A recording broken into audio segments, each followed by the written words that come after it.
السلام عليكم ورحمة الله وبركاته. الشما هاركفوني كوجمتوتا في إجالتمتوتا ilmaan Oromoo qaqqaalii idil addunyaarratti argamtan kabajaa fi jaalalli kiyya bakkuma isin jirtanitti isin barahaa qaqqabu isiniin jecha egaa wal duraa duubaan qophii tokko qabadhee dhufee hanga dhuma qophii kiyyaatti akkana faana turtan kan isiniin jedhu ani qopheessan qophichaa Amiin Awwalii hanga dhuma qophii kiyyaatti turtii gaarii. Kaafaa'uun ajjechaawwan suukaneessoo raawwataman qaama walabaan qoratamuu qabu jedhe paartiin koongirensii federaalawaa Oromoo ajjechaawwan suukaneessaa biyyattii keessatti raawwatamaa jiran ilaalchisuun qorannoon walabaa adeemsifamuu qaba jedhe nageenyi lammiilee nagaa akkaan isa yaaddeessu himeeti jira.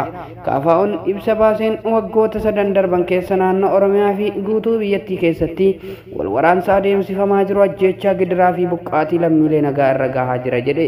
Kaafaa'uun haala yeroo irratti biyyattii keessatti adeemaa jiru ilaalchisee ibsa baaseen kanaan ajjechaa jumlaa tibba kana Wallagga Lixaa fi Gaambeellatti raawwatameen gidduu isaa ibsee jira.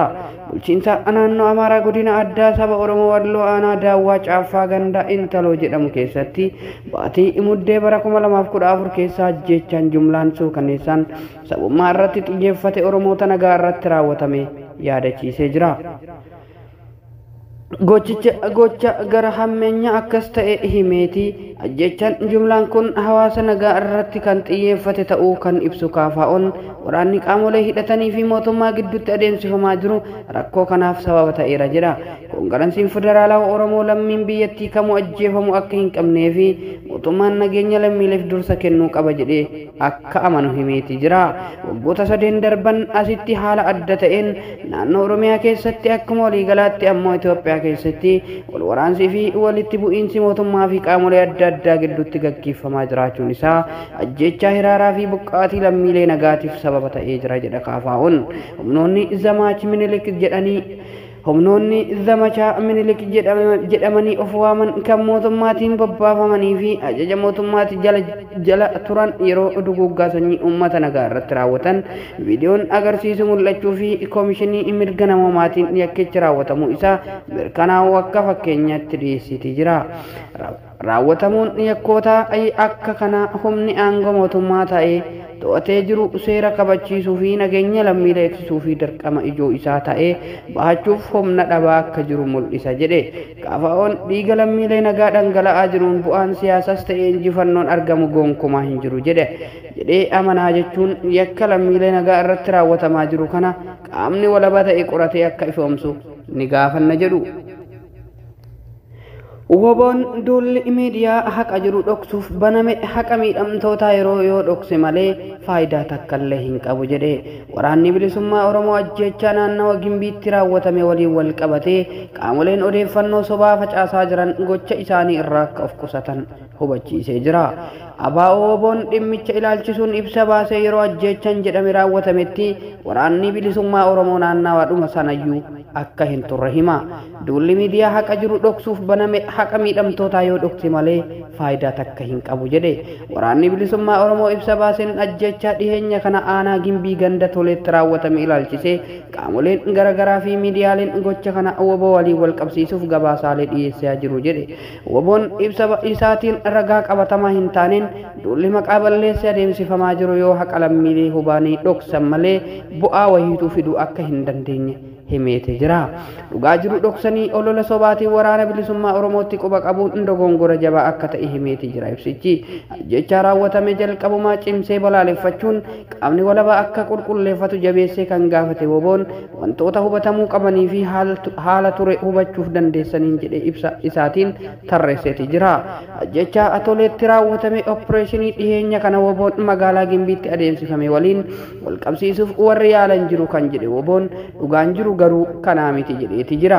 Waxabajjii 14 opereeshiniin magaalaa Gimbiitti adeemsifame kaampiiwwan lama jechuunis kan raayyaa ittisaa fi kan milishoota gaachana sirna irratti kan xiyyeeffate hime.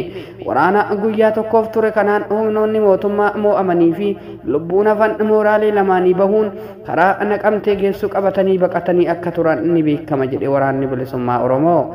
Bariituu isaa gaafa roobii waxabajjii 15 bara 2022 Woboon meeshaalee waraana magaalaa Gimbiitti booji'ee qabatee hidhamtoota siyaasaa magaalattii turan gadi dhiisisee magaalaa Gimbiitti akka bahee eeree kanas miidiyaaleen garaagaraa gabaasuun ni yaadatama jedhe. Ajjechaan abbaa seenaa tolee fi naannawa sanitti raawwatame garuu opporeeshiniin kun xumuramee guyyaa 3 booda akka ta'e WBO'n dubbata. Guyyaa ajjechaan kun raawwatame jedhameeti waraanni bilisummaa Oromoo bakkuma sana akka hin turre hunduu hubachuu akka feesisu ibseetii jira. Bakki ajjechaan kun itti raawwatame toleen Gimbii fi Naqamtee gidduutti akka argamtu eeree guyyaa gochaan kun raawwatame jedhametti daandii guddaa kan humnoonni mootummaa to'atanii akka turan waan namuu beeku miidiyaaleen garuu kana gabaasuu hin feene jedhe WBO'n. Haleellaa raawwatameen akka miidiyaaleen jedhe waraana naannoo Amaaraatii dhufanii qubatan qofa miti. Haleellaa raawwatameen akka miidiyaaleen jedhan warra naannoo Amaaraatii dhufanii qubatan qofaa miti lubbuu kan darbe jedhe WBO'n. Dhalattoonni Oromoo hedduunis jumlaan ajjeefamuu himeetii jira. Dhugaan jiru kana ta'ee otoo jiru miidiyaaleen addunyaa tokko dabalatee qaamoleen garaagaraa ragaalee dogoggoraa fi qindaa'aa qondaalonni mootummaa kennan qabaachuun odeeffannoo hin qabatameen WBO'tti quba qabaachuuf yaaluun nu gaddisiise jedhe jira. Ragaan qofa galeessi maqaa balleessi kana immoo namoota afaan Oromoo dubbatantu kana raawwate jedhamu akka ta'e WBO'n eeree qaamoleen kun humnoonni mootummaa naannoo Oromiyaa afaan Oromoo akka dubbatan hin beekne jennee hin amannu jedhe. Gochaan kun bakka mootummaan tajaajiloota bilbilaa fi intarneetii kutee odeeffannoo akka fedhetti bocutti kan raawwatame ta'uun isaa ololli sobaa akka fedhetti akka tamsa'u gargaaru WBO'n ibseetii jira. Naannichatti yeroo dheeraaf dhiittaan mirga namoomaa yeroo raawwatamaa turetti kan callisee Koomishinii Mirga Namoomaa Itoophiyaa ajjechaan amma raawwatame sa'aatii 24 keessatti qorannoo wahiituu otoo hin adeemsifamin gabaasa dhiheessuun qaama shira mootummaa ta'uu WBO'n himeetii jira. Koomishiniin otoo qorannoo taasise ta'ee yoo xiqqaate warra miidhame gidduudhaa gartokkeen Oromoo ta'uu ni hubata jedheetii jira WBO'n. Namoota eenyummaan isaanii amanamaa hin taane lama bilbilaan namoonni 300 caalan ajjeefaman jedhaniin ala qaamni odeeffannoo dhugaa barbaade argachuuf yaale dhabamuun gaafii biraa akka ta'es ibseetii jira. WBO'n gocha sana keessatti himachuu isaaf ragaan qabatamaan wahiituu bakka hin jirretti naamusa ogummaaf gaazexeessummaa cabsuun gabaasni bakkas tahee otoo hin beekin beekas tahee otoo hin beekin dhihaataa ture amanamummaa miidiyaalee kanneenillee kan huboo akka ta'e WBO'n beeksiseetii jira. Gabaasaaleen akka kana rakkoolee naannichaa keessa jiran akkan kan hammeessan akka ta'e simeetii jira. Gochaan haqa dabsuuf siyaasa oolfachuu kun Itoophiyaa keessatti baratamaa ta'uu eeree kun rakkoo jijjiiruuf furmaata akka hin taane ibseetii jira. Ammas taanaan dhaabbileen mirga namoomaa idil addunyaa walaba ta'an seenanii waan toletti ta'e qorachuu akka qaban eeree adeemsi amma mootummaa fi qaamoleen garaagaraa ittiin deemaa jiran garuu haqa dhoksuu akka ta'e waraanni bilisummaa Oromoo irra deebi'ee beeksisuu barbaada.